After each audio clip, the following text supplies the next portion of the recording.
আরে আমার এখানে কান্না কান্না সেভ করা আছে, কান্না। আমি আমেরিকার এক এয়ারপোর্ট থেকে বাহির হইতেছিলাম, তো এক ছেলে মাকে হুইল চেয়ারে নিয়ে আসতেছিল। তো এয়ারপোর্ট থেকে বাহির হয়ে যখন গাড়িতে উঠাবে, তো সে হুইল চেয়ারের থেকে কোলে কইরা গাড়িতে উঠাইতেছিল। 10 হাত দূরে এক ইংরেজ মহিলা দাঁড়ায় কাঁদতেছিল। তো আমি ওকে জিজ্ঞাসা করতেছিলাম, তুই কাঁদিস কেন? এই দৃশ্য আমাকে কাঁদাইতেছে। ওটা মুসলমান ছেলে ছিল, দিনদার ছেলে ছিল, মাকে হুইল চেয়ারের থেকে বসায় আইনা বাচ্চার মতো কোলে করে গাড়িতে বসাইতেছে। আর ওইটা আমেরিকান হোয়াইট ছিল, খ্রিস্টান ছিল। ও দৃশ্য দেখে কাঁদতেছে যে দেখো এই বয়সের মাকে সন্তান কিভাবে কোলে করে গাড়িতে উঠায়, আর আমার সন্তান কোথায় হারায় গেছে আমি জানি না। বৎসরে 2 বার আসে, একদিন মাদার ডে হিসাবে একবার আসে, আর আরেকদিন ফাদার ডে হিসাবে ফাদারের কাছে আরেকবার আসে। যদি আমরা শিখতাম তাহলে আমাদের দেশে হয়তো বৃদ্ধাশ্রম। আমি তো যেদিন বাংলাদেশে বৃদ্ধাশ্রমের সাইনবোর্ড দেখছি, ওই দিন আমার মন চাইছে, মনের থেকে আল্লাহকে বলতেছিলাম, ইয়া লাইতানি মিত্তু ক্বাবলা হাদা ওয়া কুনতু নাসিয়াম মানসিয়া। আল্লাহ, মৌত হইল না কেন এর আগে? মুসলমান সন্তান মা বাবাকে রেখে গেল বৃদ্ধাশ্রমে, অথচ একটা ওর জান্নাত, আরেকটা জান্নাতের গেট। বাবা তো জান্নাতের গেট, মা তো জান্নাত। ইমাম শাফি রহমতুল্লাহ আলাইহি পাও টিপতেন আর মাঝে মাঝে তালুতে চুমা দিতেন। মা কাইপা উঠতো, পায়ের তালুতে চুমা।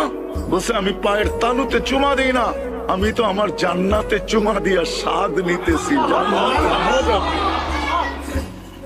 আর আজকে রেখা আসে যে বৃদ্ধাশ্রমে। দুনিয়ার অন্য দেশে দেখা আসছি বটে, কিন্তু আমার দেশে যদি শিক্ষা থাকতো, আরে 3 ক্লাসও যদি শিক্ষা থাকতো, 3 ক্লাস নুরানি, আমার বিশ্বাস রব্বে কাবার কসম, ও কোনোদিন মা বাবাকে বৃদ্ধাশ্রমে রেখা আইসা ঘুমাইতে পারে না। ও যদিও কোনো যাতনার কারণে রেখা আসতো, আর আইসা রাত্রে চিৎকার দিয়া বলতো আমি করলাম কি, আবার ছুটা যাইতো, টাকা পয়সা দিয়া বলতো চল আমার জান্নাত আমার ঘরে থাকবে। কোনদিন রেখা আসতে পারে না। এই জন্য গুছায়া যাইতে হবে, আর গুছানোটা শিখতে হবে। শিখবেন না? শিখবেন না? হ্যাঁ, বাংলাদেশের মতো সহজলভ্য কোথাও নাই।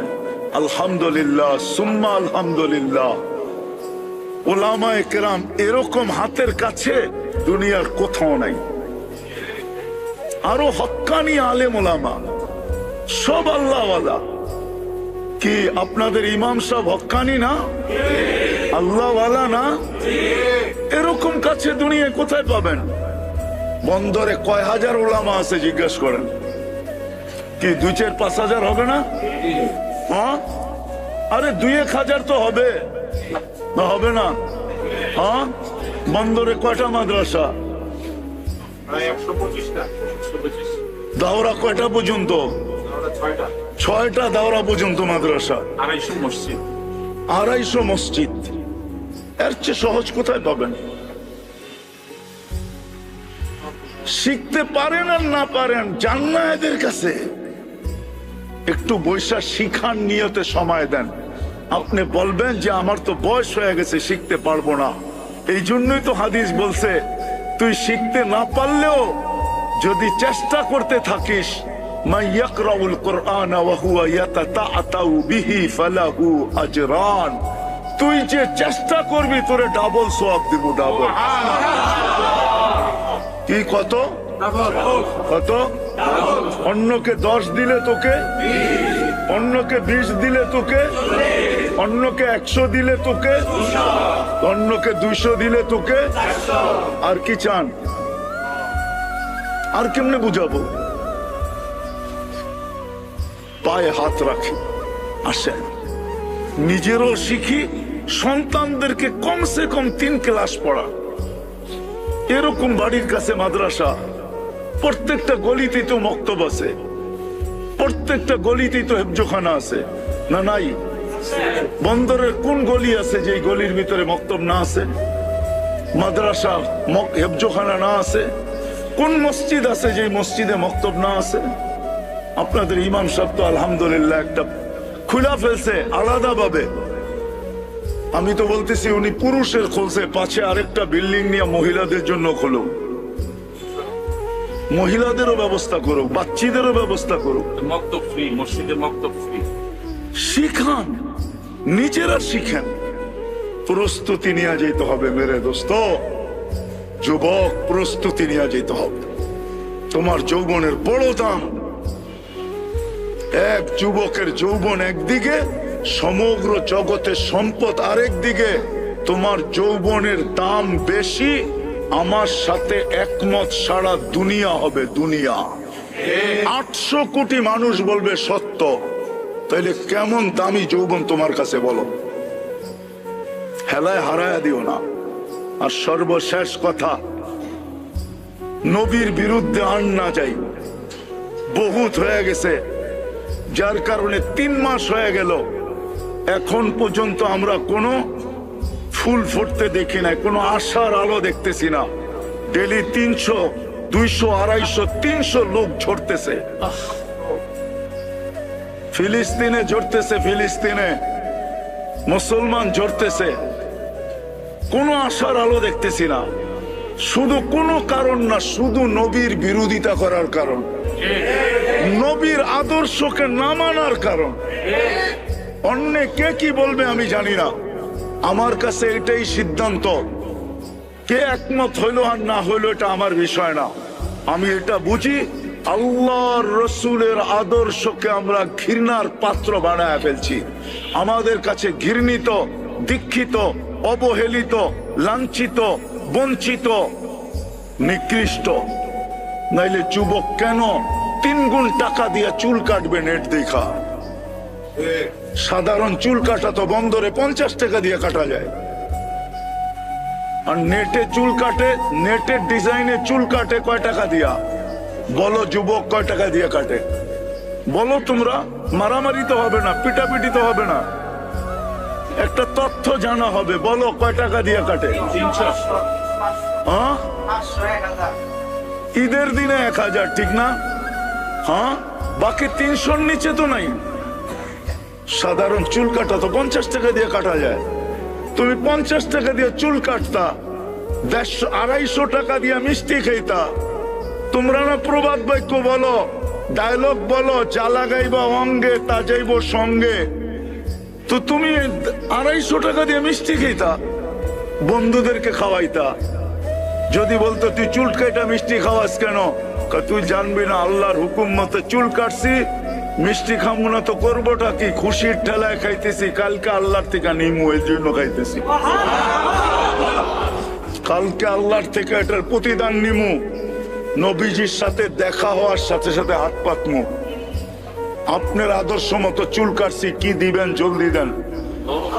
কিয়ামতের মাঠে বেশিক্ষণ দাঁড়াইতে চাই না, দেন তাড়াতাড়ি, আমি যাই আগে জান্নাতে। চুল তো কাটতে পারতো। আর নারাজ করো না আল্লাহ রসুলকে। বাংলাদেশে 2013 বা 2014-তে হবে 31st নাইটের পরের দিন 7.8 ভূমিকম্প আসছিল, 7.8। নেটে সার্চ দিয়া দেখো কোন বছর আসছিল। হয়তো 13 হবে, নাইলে 14 হবে। 31st নাইটের পরের দিন 5টা 5-এ আসছিল, 5টা 5-এ। ফজরের আগে ভূমিকম্প আসছিল 7.8। পহেলা বৈশাখের আগের দিন মাগরিবের পরে, আমার মনে আছে, কালকে সকালে পহেলা বৈশাখ, মাগরিবের পরে ভূমিকম্প আসছিল 6.1। আল্লাহ বহু সিগন্যাল দিয়া ফেলছে আমাদেরকে, লড়ছে, চড়ছে, কিন্তু আজ পর্যন্ত বিপর্যয় হয় নাই। বিদায় তোমাদের পায়ে হাত রাখা বলি, কালকে 31st নাইট। আল্লাহকে নারাজ করো না। আল্লাহকে নারাজ করলে তোমারও, আল্লাহ যদি নারাজ হয়ে গেল তুর্কি যেরকম মাটির সাথে মিশায় রেখা চলে গেছে, জীবনভর তুর্কিরা মনে রাখবে। যেমন মরক্কো মাটির সাথে মিশায় রেখা চলে গেছে, ওরা কিয়ামত পর্যন্ত মনে রাখবে। দেখো, আল্লাহকে নারাজ করো না। কালকে যদি নারাজ করলা, হইতে পারে বন্দর মাটির সাথে মিশায় রেখা যাবে, আর কিয়ামত পর্যন্ত বাংলাদেশের মানুষ খালি বলতে থাকবে মুখ দিয়া, এই স্মৃতি আর বলবে না। এরকম পুরা বাংলাদেশ পারে, ঢাকা পারে। আল্লাহ জমিনকে হুকুম দিতে দেরি, আল্লাহ বলছেন লাউ আমারতুল আরদা লাবতালাআত কাফি বাতনিহা, আমি জমিনকে হুকুম দিতে দেরি, তুমি কয় তালা বানাইছো জমিন এটা দেখবে না, সব সহ পেটে নিতে দেরি করবে না। এই জন্য তোমাদের কাছে হাত জোর দরখাস্ত, কালকে আমরা 31st নাইট ওইভাবে উদযাপন করব না যেইভাবে অচিত চিরাচরিত করে আসতেছি। করবা? হ্যাঁ, কে কে অঙ্গীকার করতে পারো? আল্লাহ তোমাদের অঙ্গীকারকে কবুল করুক। পূজা রাখো। আমি 31st নাইট অস্ট্রেলিয়াও দেখছি। তোমরা আমার মনে করো না আমি সদরঘাটের থেকে ডাইরেক্ট এখানে চলে আসছি। আমি ওই হুজুর না, আরে অন্যরকম হুজুর। আমি 31st নাইট আমেরিকাতে দেখছি, কিন্তু বাংলাদেশের মতো উশৃঙ্খল দেখি নাই। ওইখানে নির্দিষ্ট জায়গায় হয়, আর বাহিরে কিচ্ছু হয় না। 14 তারিখ আমি আমেরিকায়ও দেখছি, কাউকে আমি ফুল কিনতে দেখি নাই। হয়তো গালে গাল লাগাইতো, দেখা হইলে একটু গালে গাল লাগাইছে, আর ইংলিশে বইলা দিছে ইউ আর মাই হানি, বাস তুই আমার মধু, খাইনি শেষ। হয় এইদিকে হয় ওইদিকে। এরকম বন্দরের যুবকদের মতো, যুবতীদের মতো ফুল না পাইলে জান দিয়া দেয়, ঠিক না? দোকানদাররে সাইজ করে ফেলে, ঠিক না? তোরে না আগে ফোন করলাম, ফুল রাখলি না কেন? দোকানে আগুন লাগায় দিমু, ঠিক না? কত কষ্ট করে পটাইছি, ফুলটা দিলে পুরাপুরি হইতো সাইজ, তুই ফুল রাখস না, তোরেই রাখবো না দুনিয়াতে। এরকম তো আমি অস্ট্রেলিয়াও দেখি নাই।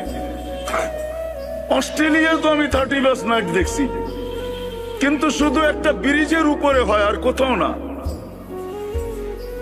ব্রিজের উপরই হয়, প্রত্যেক গলি গলি তো হয় না। আমাদের তো এরকম গলি নাই, এরকম ছাদ নাই, এরকম বাড়ি নাই যেখানে উদযাপিত না হয়, ঠিক না? হ্যাঁ, মনে হয় যে কিয়ামত শুরু হয়ে গেছে আর কি। কালকেও কিন্তু আমি নারায়ণগঞ্জে থাকবো, আমি খবর নেবো তোমাদের। কালকে আমার প্রোগ্রাম ঠিক 31st নাইটের সময়, কিন্তু আমি নারায়ণগঞ্জে থাকবো। যেইখানে থাকি আর যেইখানে থাকি থাকবো নারায়ণগঞ্জে। আলীগঞ্জে থাকবো, আলীগঞ্জে। আমি তোমাদের পায়ে হাত জোর করে বলি, ছেড়া দাও, আল্লাহর রসুলকে আর নারাজ করো। আল্লাহর রসুল বড় নারাজ হয় এতে, আল্লাহ বড় নারাজ হয়। আল্লাহর রসুলকে নারাজ করো, আবার তুমি বলো আল্লাহর রসুলকে মোহাব্বত করো। দুটো এক জায়গায় মিললো তো মিললো কিভাবে বলো আমাকে? তাসির রাসূল ওয়া তুযহিরু হুব্বাহু, কবির কথাই তো সত্য। বিদায় আজকের থেকে আমরা শিখবো, সন্তানদের কমসে কম 3 ক্লাস পর্যন্ত পড়াবো। পড়াবেন? নিজেরা শিখবো তো, আখেরাত গুছাবো তো। আল্লাহ আমাদের সবচেয়ে আমল করার তৌফিক দান করেন। ওমা আলাইনা ইল্লাল বালাগ।